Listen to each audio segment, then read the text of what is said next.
You see, they already made a switch for the Glock V. Yeah, like within 24 hours of its release. Life finds a way, man. Life finds a way.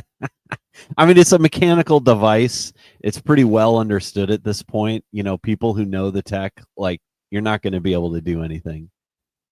I mean, especially if the allegations are true that this was basically because, every town and a couple other NGOs had sort of leveraged every like Soros DA in America to go after gun companies for this. It's like, okay, yeah, sure. I understand why they'd want to do that. I understand why Glock is like, yeah, sure, whatever. But it is ultimately completely and totally pointless. Like, we know that it wasn't doing anything.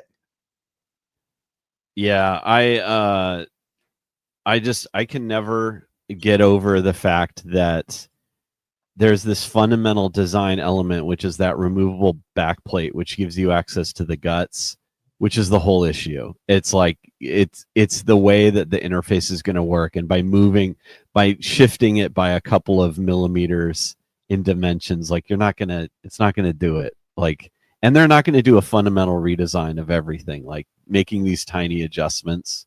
It's just not going to do it.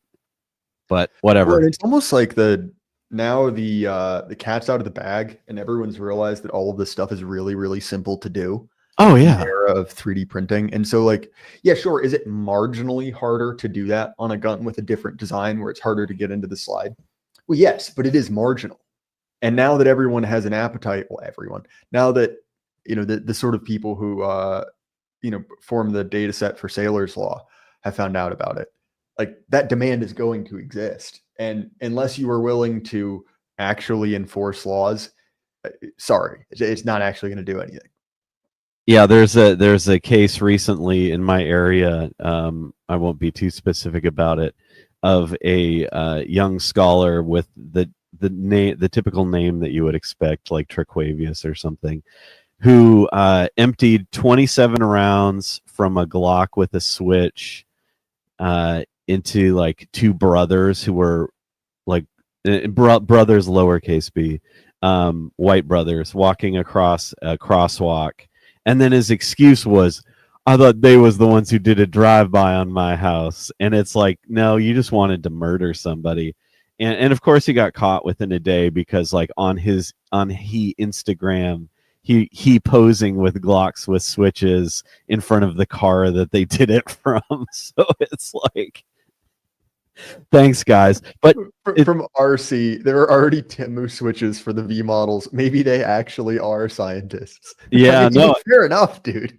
That, I mean, the second someone gets one, does the design and sends it to his manufacturer in China to have, order like 500 of them so that he can sell them, the design is in the wild. Like, that's it. 100%. That's the way China works with everything. And like, I'm look, dude, like, you're aware of this. We figured out how to make 1911s full auto in like 1911, largely on accident. Yeah, no, it's true. And like, look, like, don't get me wrong, that's a singularly bad way to shoot a 1911.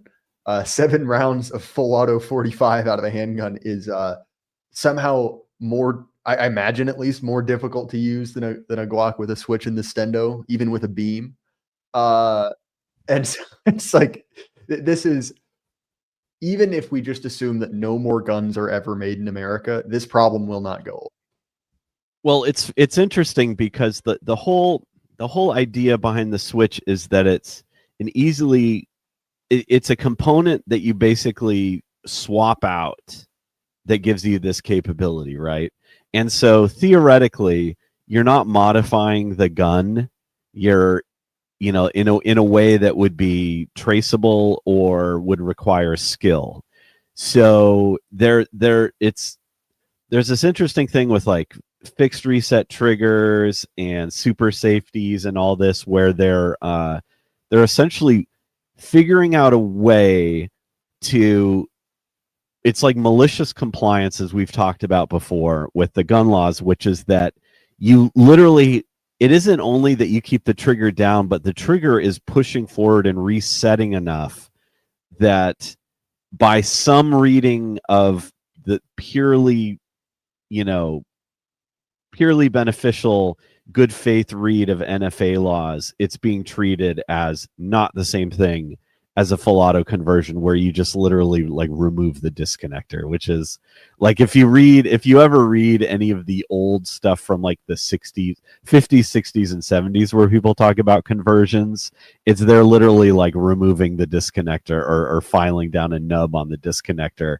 so that it's just permanently full auto, right?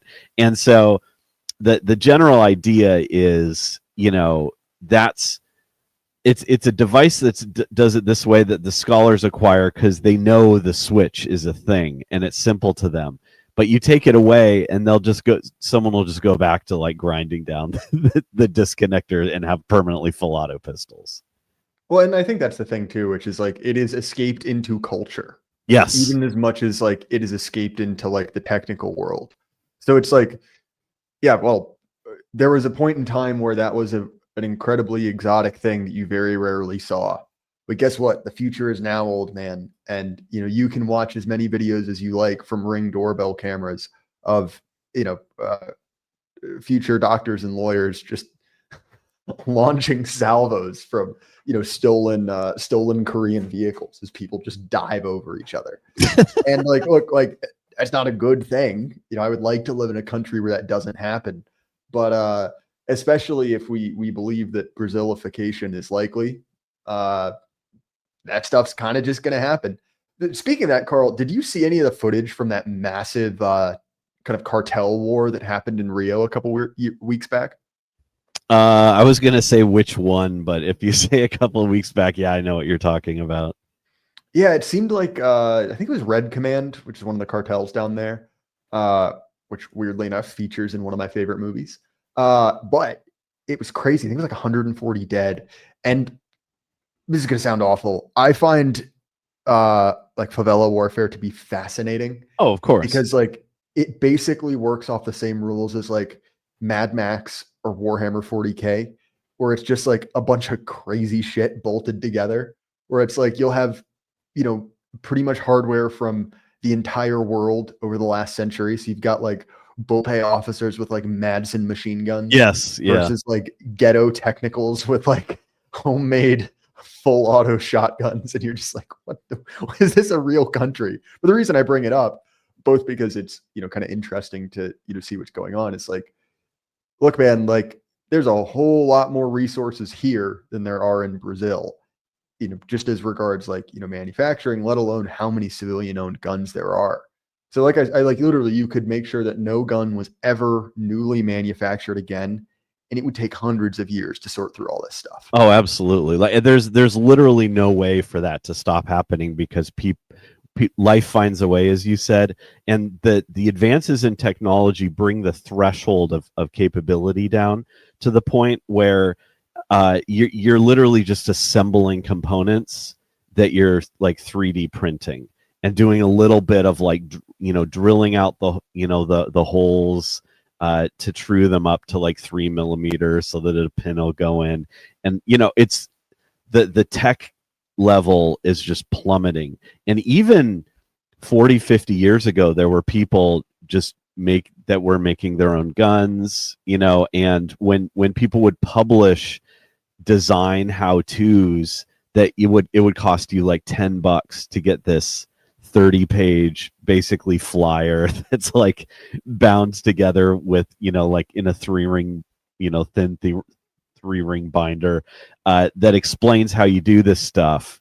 Because that was the printing technology and the dissemination technology. It was very limited, and you would have to get that at like gun shows. And so this stuff has been around. There's I'm kind of a fan of this material just for the information that's in it, you know, and kind of the culture of it. As I pointed out, I used to work gun shows, and there was one from the 60s.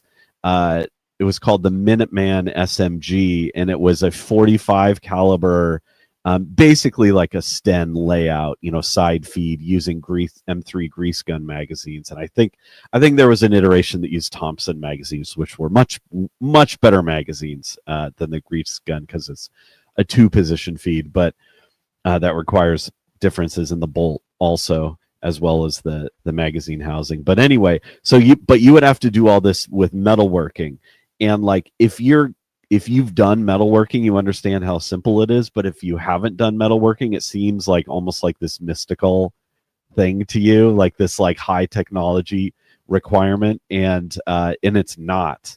And so there are these interesting, kind of this interesting history of these improvised weapons getting more sophisticated in these books in like the US, and then there's like the Ludi SMG that British fellow created basically as a middle finger to the British state.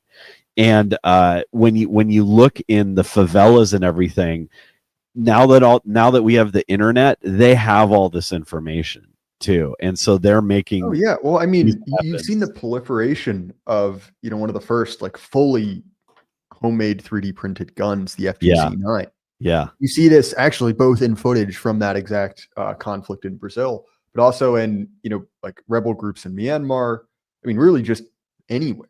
And the two big innovations were, one, obviously the big problem is always barrels, at least for high pressure stuff, because in many countries, not in America, but those are regulated, those are serialized. In fact, if you buy a gun like CZs are like this, the barrel is serialized to the gun. It is assumed to be just as much a gun as the part where you put your hand on it. And so basically a group of like crazy furries and anarchists, libertarians, and mostly sex perverts basically got together and designed this completely 3D printed gun where all of the metal components are basically bought from a hardware store. Square piping. And what's really cool about it is at first it was unrifled, which is not particularly helpful, but they figured out a way to basically machine barrels in a bathtub using like electrochemical machining. It's complicated. I'm not really a big chemistry nerd, but effectively they solved that problem, and this has just become like the new AK-47. Yeah, you just see these everywhere. And so it's kind of fascinating because, like, all right, look, like for people like you and I, Karl, who have jobs and a mortgage and a family, this is not necessarily true, because if we get in trouble, it actually kind of messes up our life. But if you don't really have anything to lose, if you're already in a criminal organization that would probably, just by virtue of being there, you've done something that will reward you with a significant amount of jail time, or you're in a terrorist organization where you're probably going to get shot, like gun control basically doesn't exist anymore. Exactly. Yeah. The biggest thing is ammunition at this point. Ned, do black powder guns have these regulations? It 100% depends on where you are. I will say that exact thought is the source of the funniest 4chan green text ever, where someone asked that question, is a flintlock pistol the perfect weapon for a crime? Unrifled barrel, no federal paperwork. And of course, then the entire thread afterwards is filled with people coming up with hilarious situations where basically inner city gang members are conducting Napoleonic warfare, right? So the famous one is like, give him a broadside, Tyrese, or like a fix bayonets, my brothers. It's hilarious, right? So point is, entirely dependent. But you and I are not here to talk about guns, Karl. I just think it's funny that Glock has this big deal where they discontinue literally everything they make to ban or to stymie the use of these switches, and there is a switch on the front page of Reddit within literal hours, which is what we all said. It's just funny to see it happen, right? Yeah, and I'm sure that now they'll do one for the 43 size guns as well, just to do it. Of course, why not? Why not? I think the only way to make that more miserable to shoot. Anyway, I actually really hate the 43. The 43X is fine, but the 43 is like it's so I hate small. those like 3-finger guns. Yeah. They're just, in my mind, completely impractical. Anyway, what I actually wanted to talk about, and maybe you've kind of guessed this from the title, which are getting slightly more elaborate. It's funny. I spent years refusing to title my streams, just numbering them. And then Astral actually was chimping out at me for it. So I was like, all right, fine, I'll do it. And immediately have started coming up with really annoying, obtuse titles, but whatever, it is what it is. But one of the things that I found interesting, and really this is sort of a result of the intra-conservative war of the last several weeks. I should say, Dave Green on Substack wrote a very good article responding to one Rod Dreher, who longtime fans will no doubt remember, talking about exactly this point, right? This sort of intra-right-wing war. And well, look, like we've already talked about, in my mind, the affordability, the support of certain Middle Eastern nation. But I think it's important to talk about something else, which is, are you a panicant? Right? Are you insufficiently loyal for complaining? And to me, there's kind of two layers to this. There's one, the kind of like Thomas Massey, Epstein stuff, which, like, look, man, I get it. Like, the Epstein stuff is completely and totally unconscionable. But also, like, what did you expect there? Like, really, what did you expect? Yeah. At this point, we've been snaked so thoroughly by the FBI and the DOJ that it's like, yeah, 100%. That sucks. And I don't, really regret like Massey, stonewalling on that. I think Massey is an irritating libertarian for other reasons. But that's been kind of one part of it. But another one has to do with immigration and H-1Bs. Basically people who were very upset about that. And the response is effectively, you are insufficiently loyal. Why are you helping the libs? And in my mind, this is the relationship all backwards. As you guys know, I'm a big fan of the Good Old Boys, right? I like those guys. I think they have a great podcast, but I've learned a lot from them. And they understand political patronage. That's sort of their thing, right? The double entendre in the Good Old Boys network, right? And it's actually funny because this first story about, Glock switches is a great example. Who's using Glock switches? To be blunt, blue state clients. So who do blue state politicians go after? Is it the guys, pulling up on a block party and, letting them have a broadside? Is that it? No, it's the gun companies who aren't their patrons, or aren't their clients, rather.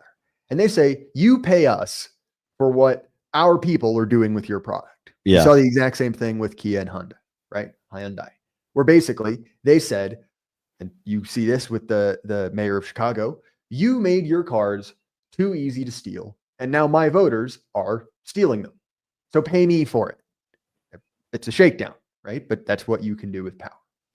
And so, look, we understand, our opposition understands, the politics is a reciprocal game. It is quid pro quo. There's really not much else to it, especially in our current situation. Would I love to have a philosopher king, someone I felt that I would follow to the gates of hell? 100%, man. But that's not the situation we're in. So in my mind, if we accept that premise that politics is reciprocal, well, my loyalty is conditional. And look, let's also be honest. Literally, why does it matter what I think about Donald Trump? He's in power. I can't really do anything about it. Like, okay, I'm mean to him, whatever. But, with what limited, free will I do have, right? What limited human agency in this situation? Why would I grit my teeth and smile when I'm being snaked on multiple promises? I said before that the Epstein stuff isn't my angle, so to speak. I mean, look, like, you guys have heard me talk, Stormy, you've heard me talk to Daryl Cooper about Epstein, about the occult. And I'm, firmly on side on that issue. But also I'm a realist. And I thought the likelihood of, Trump, given his associations, revealing that was very low. So I'm not surprised, but it still makes me angry. But in my mind, really, close to the core of MAGA, the promises Trump made: 1, immigration, and 2, foreign policy. Cast your mind back to Operation Midnight Hammer. Sounds a little gay, I know. But or romantic. Again, yeah, depending on which direction you're taking it. Literally, I guess. The point is, if you remember that, a great many people, myself included, I went on Aaron and quite literally chimped out, but also people like Tucker, who I consider to be a co-belligerent, or our friends in the, the anti-war movement, Scott Horton, Dahl, I'll bring him up again. We're signaling against this hard, basically saying this is very bad. Do not do this. And many of those people were making predictions. If we go to war with Iran, this could be a disaster for America. This is a real country. Look at how many people we lost fighting goat herders, let alone a country that is geographically a fortress. And thankfully, it seems as if Trump, to give him credit, did a backroom deal and basically said, you know what, talking to the Iranians, I presume, look, we got to do something. I don't want to get involved. So I'm going to drop a bomb on a mountain, get your guys out, and then you can hit, in a U.S. Air Force base, basically just blow up a parking lot. We hit a mountain with a bomb. We both go home. No one's hurt. We get to pretend that we've destroyed the Iranian nuclear program forever. Okay. That's what happened. And immediately, the Zionists, right, one side in this conservative war, as Charlie puts out, Panikin is a word made up by Zionists to slur real Americans. 100%. Absolutely. But what do? They turn around and say, oh, you idiot. It didn't turn into World War III. Thousands of Americans didn't die because of this. And I mean, that is literally true. They didn't happen. But that assumes that everyone said, if you do the sort of strike that we ended up doing, which we didn't know, let's acknowledge, we just knew there were planes flying to Iran. We didn't know if this is the preparation for a full-scale mobilization, if this is a bombardment before some sort of, wider campaign. We didn't know. And also we didn't know how Iran, or Israel for that matter, would react. It was entirely possible. When a country makes actions that are normally associated with a war, assuming that there will be a war involved is entirely rational. And so now, the reason I bring this up is you have many people saying, you just aren't trusting the plan. You just are disloyal. You're a Panikin. A stupid meme I don't think is particularly funny or insightful, but it's been repeated to death. You aren't sufficiently loyal. And the last time you weren't, the last time you doubted Trump, you got nothing happened. It was fine. Several things here. One, that is true, right? We didn't get a war, but that was by no means predetermined. Eventually you spin the wheel enough times, you get unlucky. And are we betting on Trump's preternatural luck? I mean, look, he has a ton of it, but you've got to understand, we're rational actors here. We act in our own and our people's self-interest. And similarly, right, when it gets to the immigration stuff, to me, even more than foreign policy, which is certainly a feature of it, immigration is the issue. And if the idea is that, we'll just get rid of illegal immigration and crank up legal, that doesn't actually solve our problems. Because look, the legal status is certainly part of it, and I view the illegal immigrants as being much more morally culpable than their legal counterparts. Sure. But it doesn't ultimately solve the problem. If there was no illegal immigration and the same level of replacement legal immigration, that in my mind is still a problem. And this dovetails with our earlier comments about affordability, earlier comments about the housing prices or the job market, which, I mean, Karl, I know you and I both have certainly had our interactions with. I'll leave it at that. Indeed. And to say, well, you're insufficiently loyal. To me, that is sort of a smack in the face. Because look, Trump was never a religious figure. I don't owe him fealty in the same way I do to my father or to a religious, leader. He's a politician. We have a deal. And if he's not making good on his deal, well, that contract is null and void. And does that mean that I wish Kamala Harris was currently president, or Joe Biden, was still kind of, or, one of his clones, I guess, was still kind of doddering around? No.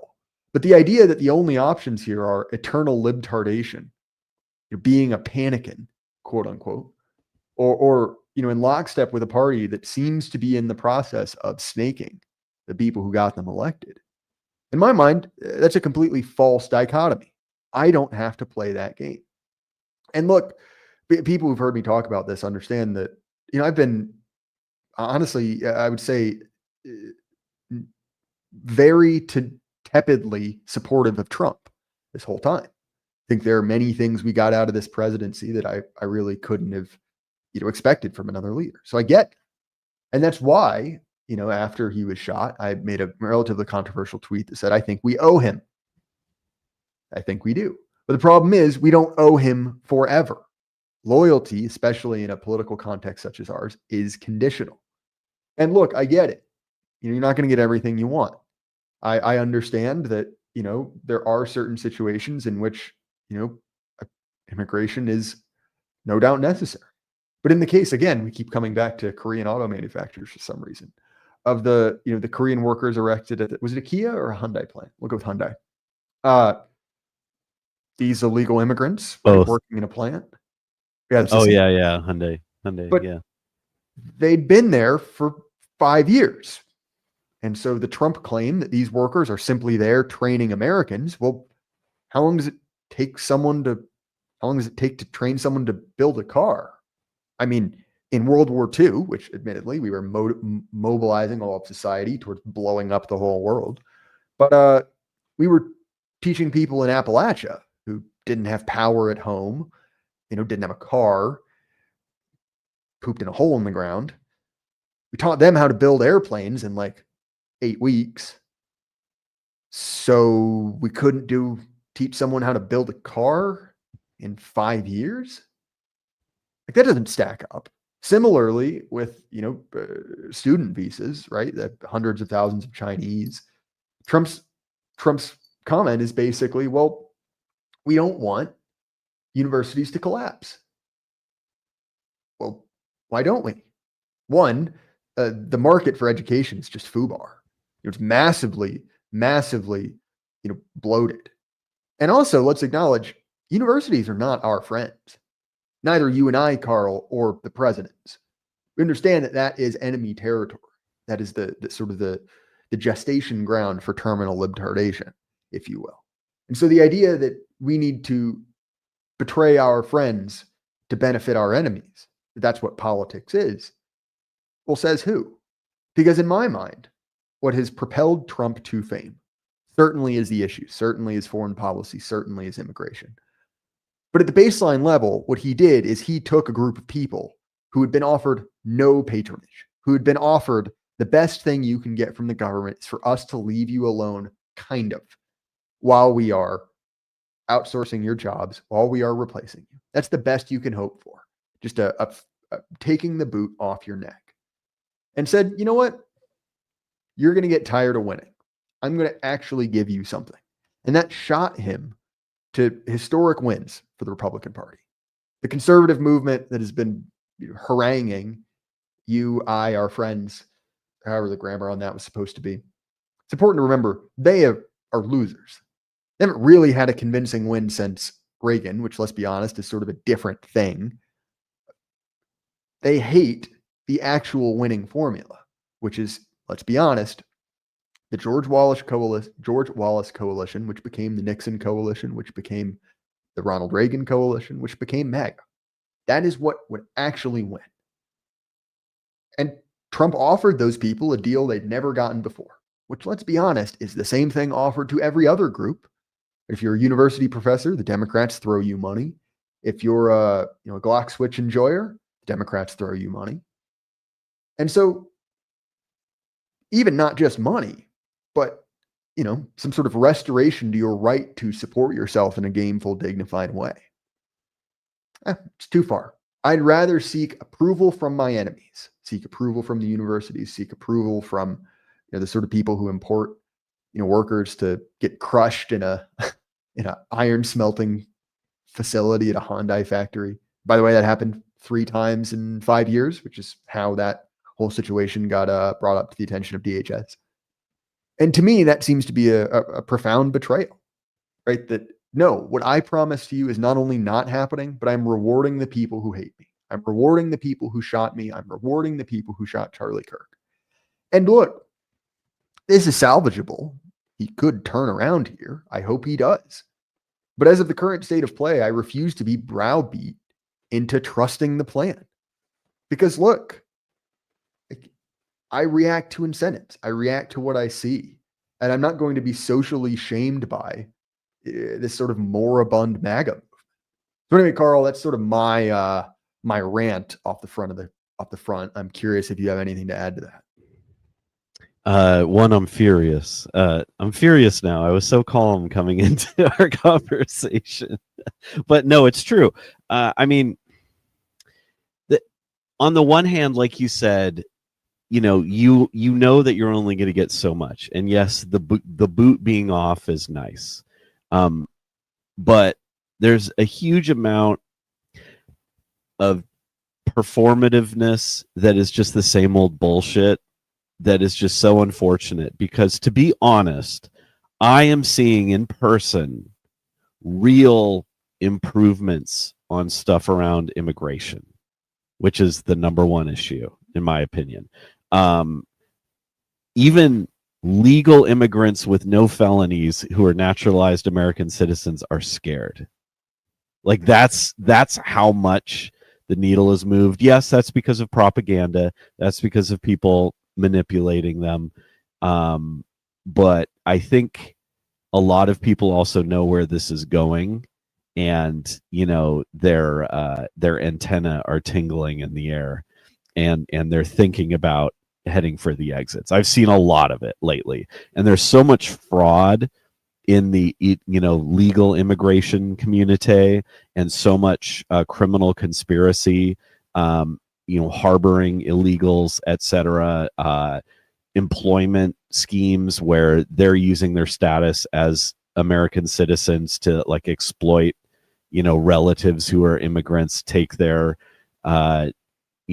passports and basically enslave them in their restaurants and businesses and small stores. Like they know that the gravy train is coming to an end. But when we see this shit, and the worst of it is the fucking lip service and the insults against us. Like, you can't do that. You can't insult us and then tell us that we're being disloyal. Fuck you. I mean, seriously. And the people that defend that, or hand wave it, which is mostly what they do. Like, because there are people who I think are good and like kind of have the right mental orientation who are falling for this a little bit, who are very good on a lot of these things. They know that we have to chimp and all that, etc. But it's like, this is not okay. Like, telling us these things is not okay. I literally agree that it, and I hate to say this, but I literally agree that it makes sense that when you're building a plant for a technology that hasn't been made in the United States for 20 years, that yes, a small number of employees can come over here for 4 months to train people to get things up to speed, and maybe a handful of people in leadership can be here for up to a year, and then they got to get the fuck out of here. I think that's totally reasonable. Maybe even 2 years, but it has to be a handful. You don't have Koreans build the plant. You don't have Koreans, kit out the plant. You don't have Koreans stay here just manufacturing for years and basically have Koreatown in rural Arkansas or wherever it was. You can't do that. That's fucking insane. We know what that is. We know exactly what that is. And we see it everywhere, and we're tired of it. And the numbers on the number of people in America, I just don't believe it. I like everywhere you go, it's just fucking foreigners. And the worst of it is 30 years ago, the idea that they were assimilating into a norm, you could buy it in communities where their numbers were small, where they didn't have a big centralized like mass, where they would just be super insular. You could buy that story, whether or not it was true. And these are kids that I grew up with, where their mentality is that it is still associated with the country they came from, and their parents absolutely. And most of the time, the parents retire and go back, or they come back and forth, and they spend half the year in the country they came from, half the year here, and we're just fucking subsidizing it through like our tax structures and all the incentives that we provide for these things. And the arguments for that kind of shit, it's over. And anyone who pretends otherwise, all the shit that he's saying, it's insane. It's gonna lead to the lack of support when we need everyone to be on the same team at the most important time. We've seen that video basically of Democrats calling for a coup in 2028, almost certainly, right? Like that's what they're hinting at. They're saying military and law enforcement, you need to be on the side of our democracy and so forth. And we know that that's prepping the battle space where they're saying disobey the instructions of the president. This is preparation for a color revolution, whether it's in 2026, 2027, or 2028. We're going to have the same shit as 2020. And we really need for the Republicans, and I hate to say this because I don't think anyone listening to us believes that the Republicans Party is worth a shit. They're not. But if we're going to use this time to try to at least reform them enough to try to make these things happen, they need to back off on their usual ways, and they're not. And it's because they feel like they have power. And the fact that Trump is repeating this shit, Vance is staying good on it. A lot of staffers that work for Trump are being good about the way they're talking about this stuff. They just have to be incredibly mindful of this stuff. Because if we just say, okay, go for it, let them coup you, and we know what's going to happen to them if the left is allowed to steal it again, it's going to be very bad. And the reaction will be very bad in many places. Not everywhere. I don't think it'll be nationwide, but it'll be very bad. And which will just escalate things. They need to get their shit together. They're acting like it's 1982 and that this is like a tiny policy debate, and we aren't in an existential crisis. I could go on and on. Karl, I think that that one of the big problems here is that, to be brutally honest, we are not Trump's core demographic. His demographic seems to be, to be honest, baby boomers. Yeah, right? Exactly. No, you're right. So the housing stuff is a great example, right? A 50-year mortgage, which is basically another go fuck yourself. Because look, we understand that doesn't actually, in any context, decrease prices. No, it drives them up. Even if you just cap who could buy a home, so no new people decide to enter the market, that will increase prices 100%. Because all of a sudden, instead of being able to finance, whatever, $600,000, you can swing a $900,000 house. And what does that do to the entire market?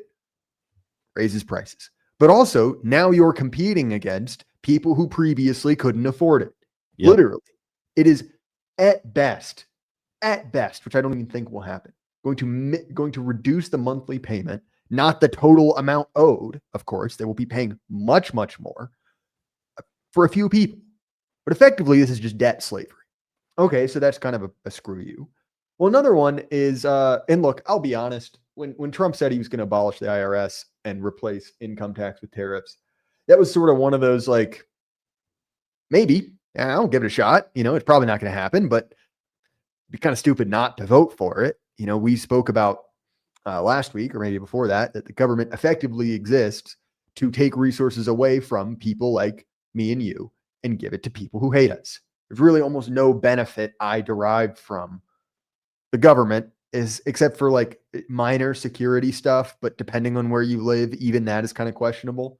Look, I got a parking ticket for parking in front of my own house today. I'm going to get out of it, but it's that is my interaction with the government.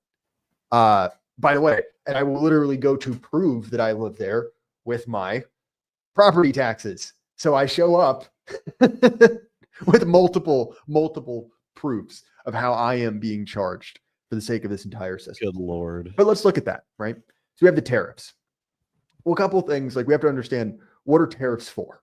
Well, what you're supposed to do with a tariff is basically say, well, I'm going to disincentivize people to import so that they can make stuff here, right? Artificially make imports more expensive so that people prefer a domestic alternative, which requires, one, building stuff here is important, but it really doesn't actually matter to me if the factory that makes whatever I need is in America, Yep. if it is being staffed by non-Americans.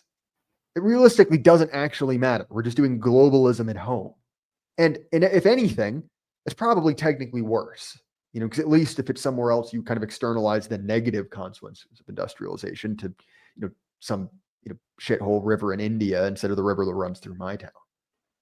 So there's that. But to see that turn into maybe, according to Besant, a $2,000 Stimmy check. Okay, well, that's not great. It's more inflation. Awesome. Might be good for Bitcoin. But okay, to take that and then realize oh, wait, no, it's for people who make under 100, which look, don't get me wrong. That's me. It's a lot of people. But let's also acknowledge what this basically is. It's basically extra EBT. It's an extra welfare payment. And again, right, you saw the $10,000 checks going out to the TSA, right? Again, not a group of people who's particularly, tied closely to the president. And so in my mind, this is a failure on all levels. Again, not an insalvageable one. But if this is the trajectory, things are not going well. And I refuse to be browbeaten into saying that things are. Because for me, they're not. For some people, for again, this boomer core demographic that cares a lot about our greatest ally, that cares a lot about housing prices staying high forever to fund their lives. Yeah, it's great for them. You even saw this, some data came out that basically said for about 60% of people above the age of 50, or I think it would have been 62 because it was retirement age. They feel like things are going fairly well. But if you look at the data for under 40, it's almost entirely people saying the economy is going very badly. And that's pretty much what's happening. It is a zero-sum game from a certain perspective, housing prices, a few other things. And it's incredibly short-sighted to basically literally mortgage your future for approval among certain demographics now. Because we understand young men, particularly white young men, have nothing to do on the left. But they are not only being turned away from the Republican Party, turned away from the conservative movement writ large by figures like Dreyer, by figures like Ben Shapiro, Mark Levin. Where are they going to go? The left won't have them unless they want to be gay, in which case we probably didn't want them anyway. The right has said, young men need not apply. Where will that go? That is not a recipe for social stability. And look, I don't say that gleefully, but to me, this is the most profound foolishness, genuinely.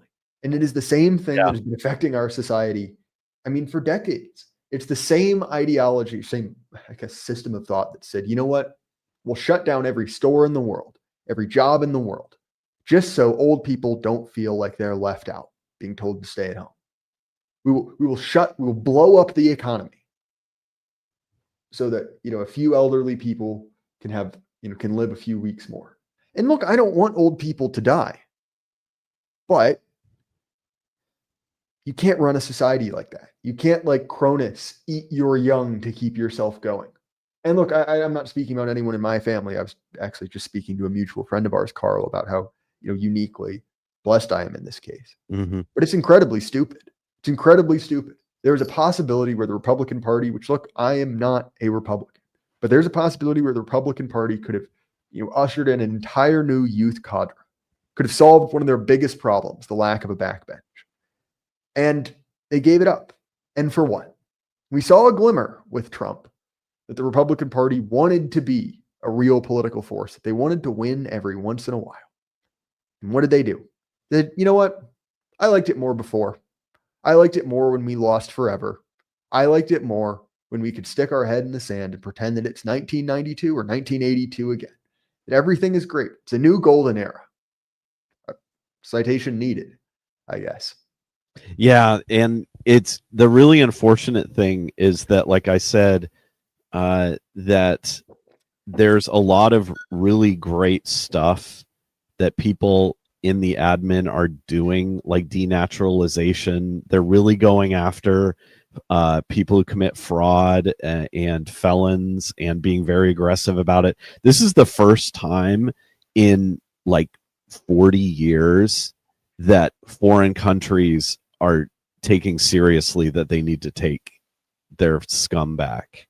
Like, and you know, not enough are, but and it's too ridiculous and administrative at this point. Like, it's not fast enough. The only thing that'll really work is for people to want to leave, you know, by creating that environment.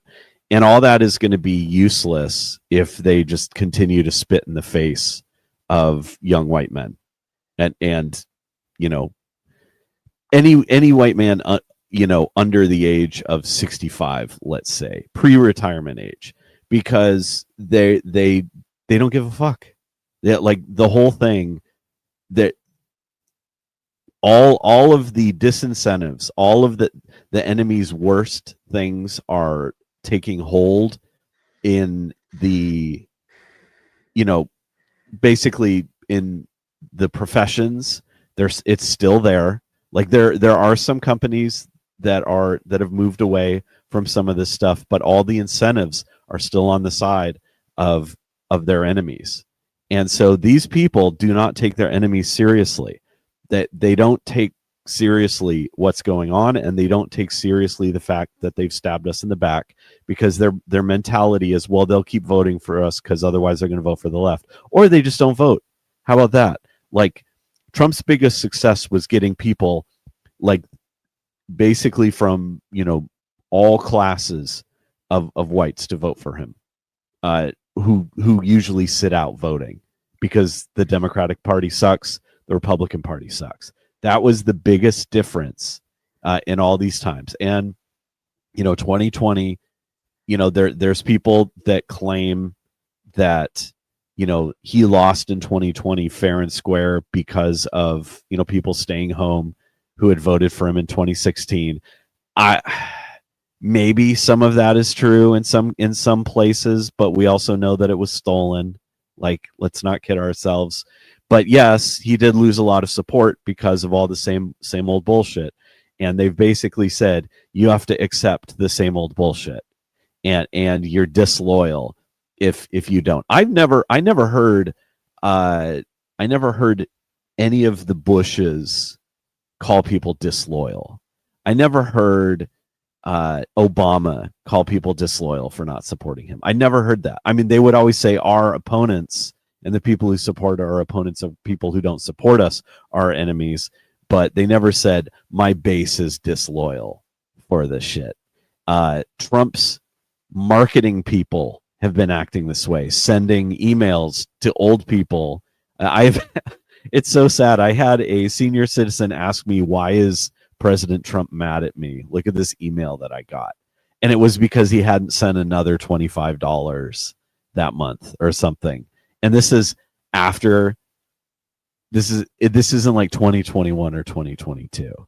And it made me so sick that the people that he is empowering, the kind of people that he gives pardons to, right? These criminals, and they just insult their base. Well, guess what, guys?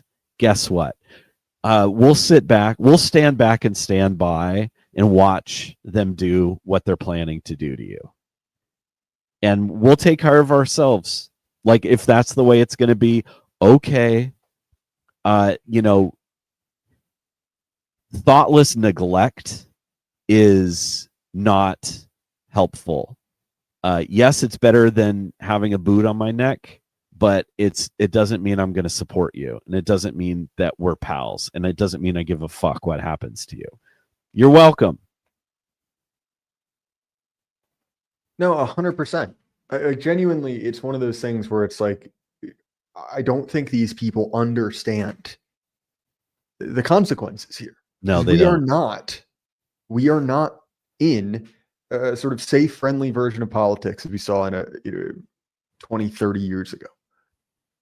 Don't you remember, I don't know, 6 weeks ago, Charlie Yeah. Kirk, Yeah. he got shot. Mr. President, you got shot.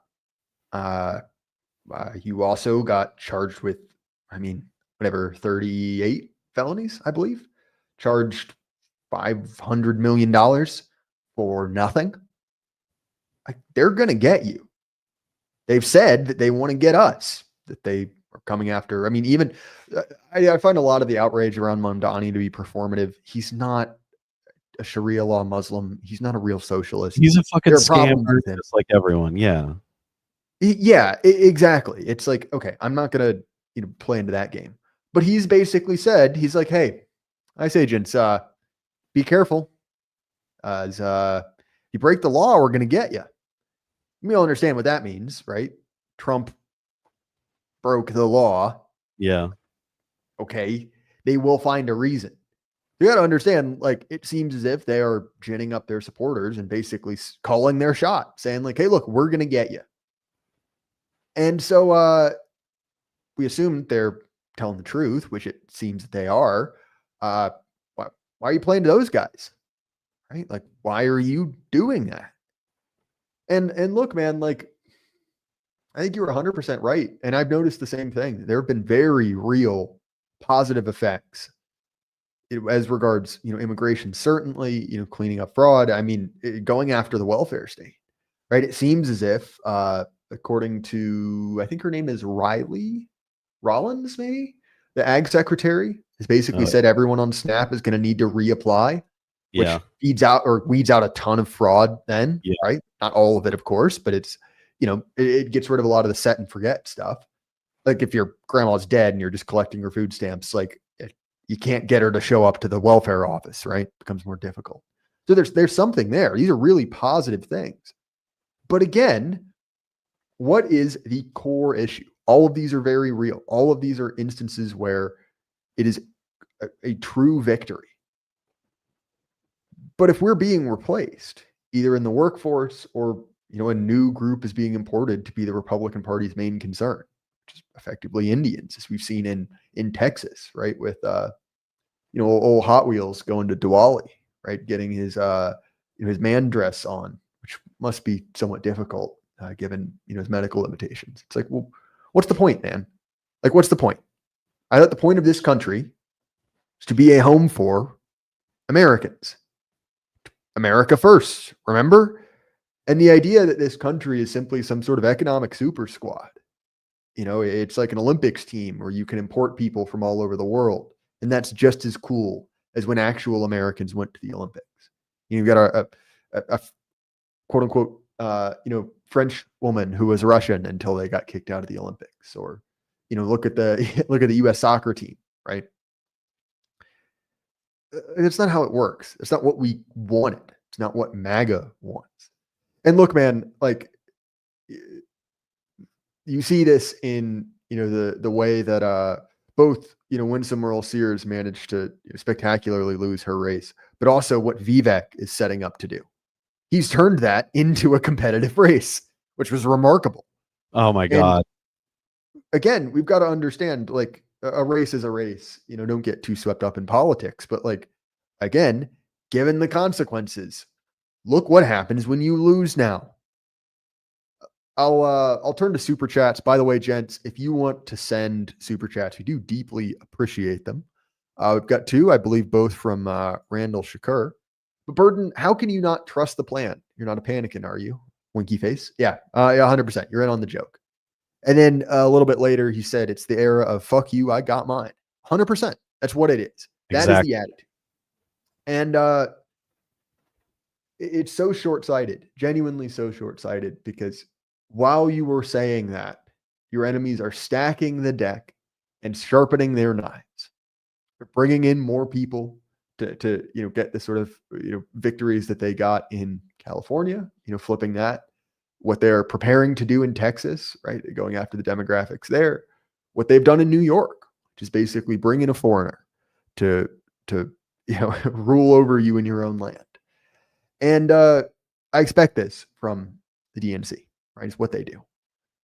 But to have it done by our own and for them to turn around and say you're disloyal, it's like, look, man, like, I don't have to, at the very least, I don't have to put up with that. I'm not going to reward that sort of behavior. And I refuse this false dichotomy that I just have to trust the plan for a couple reasons. One, Trump actually seems to be uniquely susceptible to public pressure. We saw this with the first round of H-1B visa drama about a year ago, right? It would have been Christmas when was it Vivek or was it just another one of his countrymen? I believe it was Vivek. It was. He started going after Americans, and seems like at least for a moment he changed course. He's done it before, and genuinely, I say this, I hope he does. I hope he changed his course. I hope he understands what the right direction here. But if he doesn't, I'm not gonna support him. I'm sorry. I'm simply not. Like I refuse to condescend. I basically, I think it's profoundly undignified to just continue accepting that sort of treatment. Like you're not entitled to anything from me. Anyway, as you can tell, I do get a little bit annoyed by this, Karl. So here's another example of something that's good. It's more complicated than it looks at first, but it's good, and we're gonna just not care. Trump administration shuts down Department of Education. So they 2 days ago they revealed a couple of shifts in ownership of certain elements of funding for schools that flow through the feds to different agencies, Department of Labor, Department of Interior, HHS, and state. And then they're getting rid of the Department of Education as of today. They're saying it's done. This means that there'll be a lot of libtards who are out of work. But there's still tons of these programs. But again, they're gonna, as under new ownership of their people, they're going to be able to reassess everything. Like you said, if you have to reapply for SNAP, like that takes care of lots of fraud. There's a lot more oversight and attention into these things. These programs will be reassessed in the same fashion by getting rid of the administrators in the Department of Education who are completely enemies, 100% across the board. That'll help a lot. And then leaving more things to the states. That's really good stuff. I don't give a fuck. It's like, because it's all fake. Okay, we're saving billions of dollars. Okay.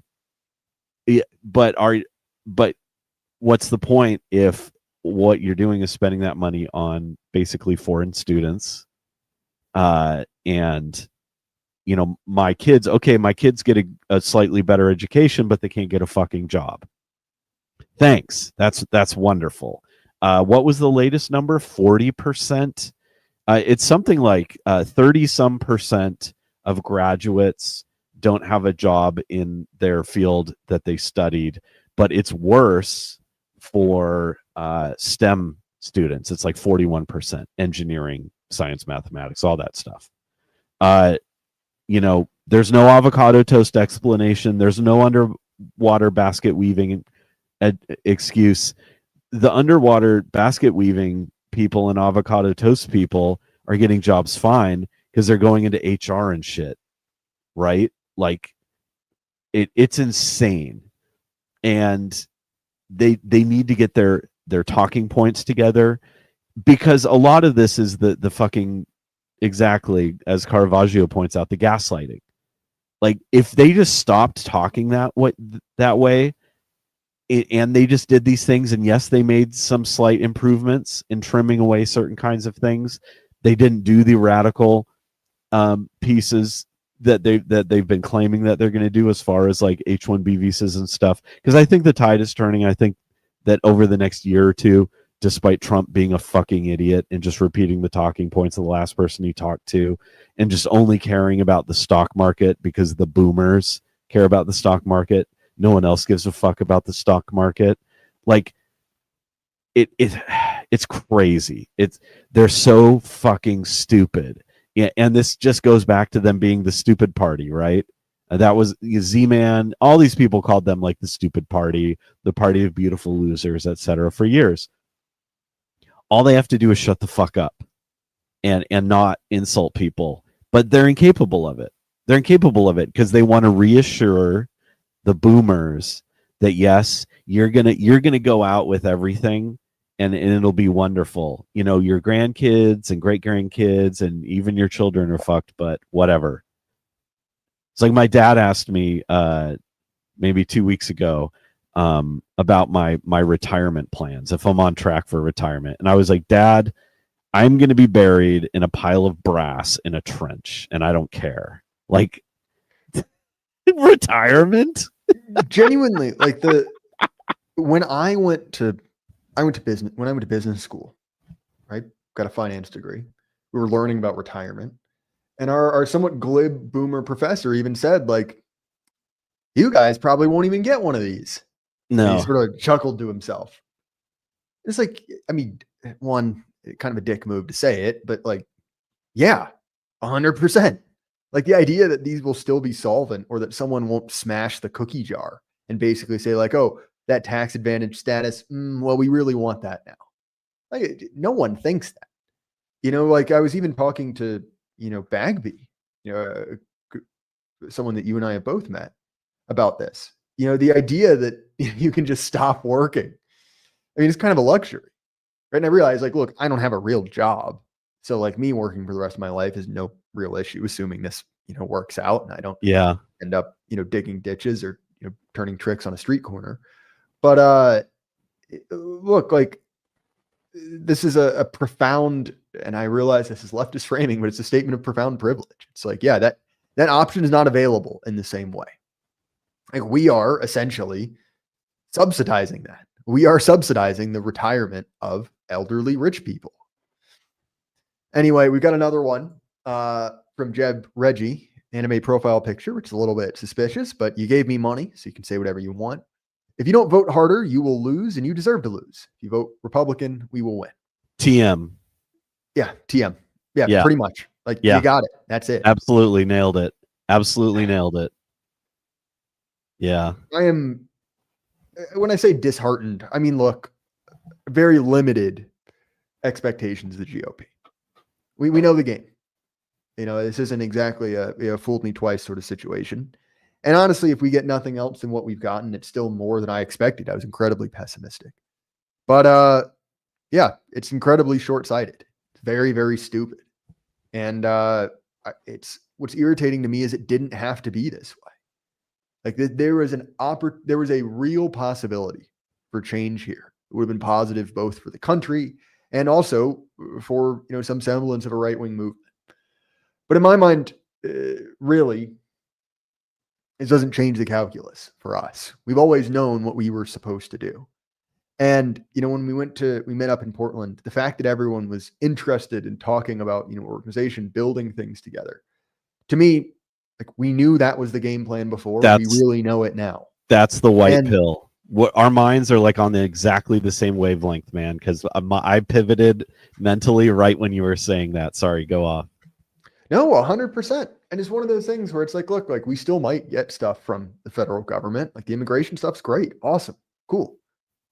But I'm not emotionally invested anymore. No. Really. I kind of don't give a fuck about Trump. Like, I'm sorry. Like, sure, he says stuff that's funny. I'll admit that. He can do things that even, advantage me. But at a certain point, it's like, look, man, like you got me. You really had me. After the, the fight moment, I was like, yeah, that's my guy. It was an awesome moment. And you did what with it? When Kirk was shot, you had this situation handed to you on a silver platter. As awful as it is to say, the situation where you had air cover to do whatever you wanted. And what happened? Nothing. Turned to dust. Burned all this credibility for India, for Israel, and for boomers. Which, if we could describe 3 problems with the Republican Party, it's that. And to see these morons, these catamites, people like old Jimbo Lindsay, right? The vigorous male masseuse, to see them saying, oh, you idiots, you were risking the Republican Party. you're risking this great conservative movement. One, I dispute that. I dispute that we are the ones, we, quote unquote, the woke right, quote unquote, are putting this at risk. No, no one knows about us. No one cares about us. What they care about is that everything is expensive. What they care about is that all of the promises made have been on crucial issues broken. That, yeah, sure, illegal immigration is down, but they're still replacing you with H-1Bs. So what the fuck does it matter? Why? Who cares? Yeah. And that isn't our fault, Karl. You or I, whoever the leader of the woke right is. I believe at one point it was speculated by Corky himself that it was Charles Haywood, friend of the show. Did Charles Haywood make the American government do that? No, they did this. The man in charge, the party in charge of literally everything. They chose to do this. It is their fault. They have made this bed, and I refuse to accept responsibility for it because the entire time I have been screeching about not doing exactly that. It's absurd. And for these people to say, not only are you the reason this isn't working, not only have you put this at risk for your lack of loyalty, but really what we needed to do all along was not what made Trump different, what made MAGA different, what brought them massive electoral success. But it's just the same old conservatism we were doing 20 years ago. That's what people really wanted. And again, as you see the little asterisk at the end of the title of the stream, citation fucking needed, man. Citation needed. It's a Reddit phrase. I'll say it a million times, but that is an assertion which has not been backed up. And look, I think genuinely, I think that the mainstream conservative movement is dead. I'm very happy about that. Very optimistic about that. And when the day of the pillow rolls around, who's giving money to Heritage, man? Yeah. There's one. Anyone younger than Heritage giving age, we'll say that, doesn't have the money to spare. But also, I don't think they'll be inclined to. So anyway, it's a bit more of a I guess not low energy, but a little bit more despondent. I do think generally that there are a great many reasons to be optimistic. The organization, inclination, it's somewhat clunky. Karl and I were mentioning that's huge, but also our enemies, our real enemies, the conservative Inc., the Republican Party, they're killing themselves. Oh, absolutely. Themselves up. And boo-hoo. Yeah. My reaction. And you know what, man? The white pill is what you just pointed out, to use a trite phrase, is that people are letting it go and have let go and are seeking alternatives. And we are both members of an organization doing just that. It's, okay, we're recognizing the situation for what it is, and we're seeking alternatives peacefully, legally. We're saying, okay, if you are going to reinforce what your enemies are imposing upon us, which is dispossession, we will find an alternative. We will pull ourselves up by our bootstraps, and we will create alternative organizations, help people find work, find better places to live, help educate each other's kids, support each other's businesses. And that's really what we have to do. And this is what everyone out there knows that they have to do, but you have to just get off your ass and do it. You have to take a risk and go interact with human beings. And I think most people actually enjoy doing that. Like there are some people who don't, or they get over it. You'll meet guys. I'll see guys all the time, Jay, who were spurgy the first time I met them, like a year and a half ago, and they're pretty chill now. They're great to hang out with. I'm a little bit spurgy, like I'll admit that, but I'm pretty normal in person, right? Ish. And so by doing these things, by going, I'll put it this way. My wife was shocked that you were at that conference. She was? Yeah, she said you seemed so normal. Oh, okay. Interesting. That's a compliment, by the way. Yeah. No, there are people who are kind of, there's people that come to these events who are a little less normal than we are. But no, yeah, these are normal people, and you have to do it. Like I posted about this on my Substack, but a guy came up to me at the event when I was at my table slanging books by book, and just said, "I want to shake your hand. You and some other people, a handful of other people, helped keep me sane during COVID by posting it at our niche posting location, which was Gab at the time, and because everyone was banned from from Twitter, I was certainly, my social media guy certainly got us banned. Your unpaid intern. My unpaid intern in January 2021, just like everyone else. But anyway, point being, thank you for posting. Thank you everyone for interacting. And these are pretty normal people. Like these are normal people. There was a lot of concern because of the location that libtards would repel in and chimp out, but that didn't happen. It would have been bad for them had they done so. It would have been, it would have been bad if there were security breaches. So use your brain on getting together with people. Use a little bit of OPSEC and a little bit of sanitation, and think carefully about not being too public. Denying information to your enemies, but they have bigger fish to fry right now in many ways. But just get out there. This is a good time for us. This is a good time for us to organize and put together these alternative ways of being, because the everyone's focus is elsewhere, and the beast is dying. The libtard beast is dying. I mean, they have a lot left in them. I'm not saying discount them. I'm saying their legitimacy is gone.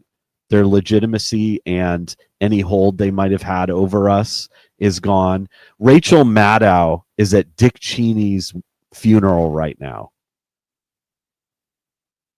Fantastic. But I mean, yeah, do the thing. Use this time to network with people. I know guys who are helping people get jobs. I know guys who are, living together in very expensive areas, who met through this thing. It's great. There's a lot of alternatives out there, and that's really what we need to embrace. So take this anger and frustration and disappointment with the system, let it reinforce what everyone knows, which is that we have to walk away from this stupid party because they're spitting in our faces. Okay, great. I'm going to go do this other thing. Maybe in the future, you might have a reason to vote for a Republican badged person because of their policies. Maybe it will continue to be better. I'm kind of doubtful of that. It's a tactical thing, as long as you don't think that's your way out is by voting. No, your way out is not by voting. Your way out is by forging an alternative. Like, you can't be dependent upon the system and the normal path. You need to make your own. I think that's well said, Karl. We're But with your friends, with other people, not by yourself. We're not fucking libertarians. Yeah, the real Republican Party was the friends you made along the way, I guess. There you go. One might say. If y'all have any last questions you want to get in, we'll do some shills, and then nothing else, we'll wrap up. So, Karl, obviously, you have a book. Buy a book. It should be in the description, as well as a link to your Substack. I don't know if you noticed, but early before we went live, there were some mutterings in the chat about the coup where Karl would replace me. So apparently you're at least popular enough that some people want you to kill me and replace me. I would never do such a thing. I would never do exactly what someone who would kill you and replace you would say. Anyway, looks like things are sort of wrapping up. Obviously, check out Karl's stuff. You wrote an article recently, kind of referencing that a tweet and some responses you got kind of on a similar point about being glad for posting. Recommend people check that out, as well as the books. Oh, we have 2 more I forgot to read. Yeah. Machiavelli Sucks to Go. I guess it's his old name, but it's just rattles off automatically. We care about the stock market because we pass it down between generations. Yeah, that's the real conservative movement, passing down the stock market. The actual place you live, your culture, your country, that's all completely indeterminate. We could take it or leave it. But the stock market, that's our real priority. I mean, that's pretty much what it is. Fuentes said something, I saw a clip of this going around, where he basically said the left needs to give up mass immigration and the right needs to give up free markets. And regardless of your opinion on him or the full statement, I think it's very clear that this sort of absurd free market obsession with GDP, line go up forever as the sole determinant factor, that has ruined the country. And look, I'm not a socialist. I'm not a communist. I'm not saying we need to, enter some sort of degrowth spiral, as the same people who, call us panicans or want to say. But yeah, to be honest, like, I don't want my country turned into a bordello.